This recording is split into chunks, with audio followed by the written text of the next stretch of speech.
Amincin Allah ya tabbata a gare ki, Gimbiya, sarautar mata.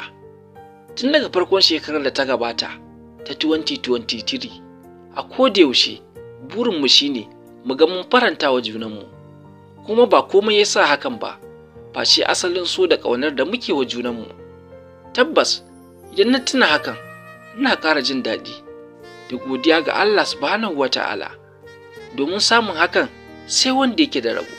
Baby na, ki sa a ranki cewa wannan shekara da muka shiga ta 2024, insha Allah ba za ta ƙare ba sai mun kasance ma'aurata.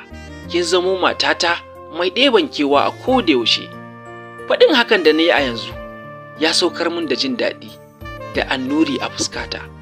Shi yasa nake ƙara ririta ki masoyata, domin ina sa ran ɗorewar farin ciki a zamantakewar mu, insha Allah. Na barki lafiya, my sweetheart. I love you so much.